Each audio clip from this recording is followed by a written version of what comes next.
It's something we do every single day, most of the time without even thinking about it, making eye contact. But have you ever really stopped to think about that super fine line, that razor's edge between a simple look and a really intense, maybe even unnerving stare? Well, today, we're going to crack that code. Oh, you know that feeling, right? That little prickle on the back of your neck. You look up, and yep, someone's looking at you. And instantly, your brain just kicks into overdrive trying to figure out what that gaze actually means. Is it just curiosity? Is it a threat? Or is it something else entirely? Well, it turns out that whole friend or foe calculation your brain is doing, it pretty much boils down to one simple distinction. And getting this right, it's not just about, being polite. It's about decoding a fundamental part of our nonverbal language. So let's dive in and break it down. Okay, so first up, let's talk about the simple look. You can think of this as your brain's social autopilot. It's just a quick scan of your environment, a way of acknowledging that, hey, another person exists in my space. It's fleeting, it's usually subconscious, and it has almost zero emotional baggage. It just says, yep, I see you're there. A stare, though. Whoa, that is a whole different ballgame. It is absolutely intentional.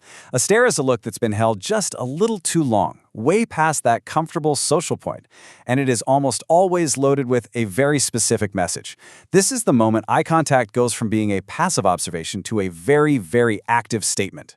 And when you put them side by side like this, the difference is it's stark, right? A look is passive. Our brain is kind of just collecting data. But a stare? That's active. It's intense. It's a deliberate message being sent your way, and it practically forces you to have some kind of reaction. But here's the thing. It's not just about how many seconds someone holds your gaze. The real meaning behind it, the magic, or maybe even the menace, it comes from a few key factors that our brains process in literally a split second. Let's dig into what those are. See, our brains are like these little supercomputers, instantly weighing 3 critical factors to tell the difference: how long the gaze lasts, the intent we think is behind it, and the context of where it's all taking place. First up, duration. There's this unwritten social rule, right? Anything under about 3 seconds, that's a look. It's normal.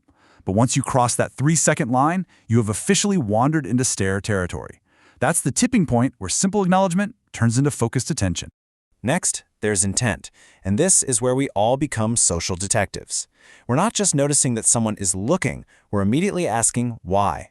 Is their expression curious, admiring? Is it aggressive? All those little tiny cues in their face and their body language, that's what tells us the story behind the stare. And finally, we've got context. And let me tell you, this one is a huge deal. An intense, long gaze from a total stranger on a crowded late-night subway? Yeah, that feels threatening. But that exact same gaze from someone across the table at a quiet, candlelit dinner? That feels intimate.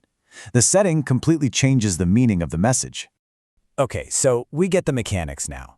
But let's get to the real heart of it. Why does this tiny little shift from a look to a stare trigger such a powerful, almost primal reaction in us? I mean, you can see the impact broken down right here. A simple look just makes us feel noticed. It's a neutral, social transaction. But a stare? A stare is a high-stakes signal. It could be a power play, an invitation to connect, or even a warning.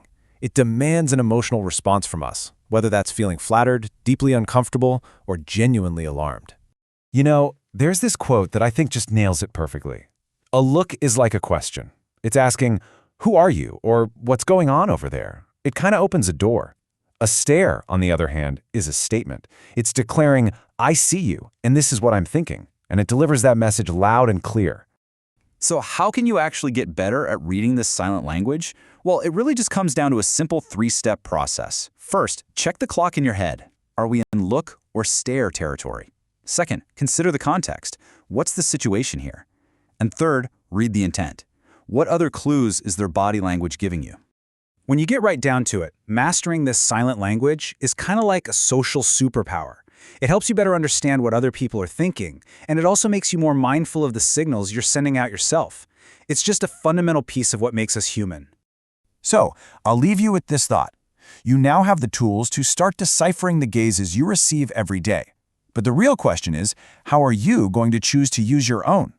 What messages will you be sending out into the world? Thanks for joining me for this explainer.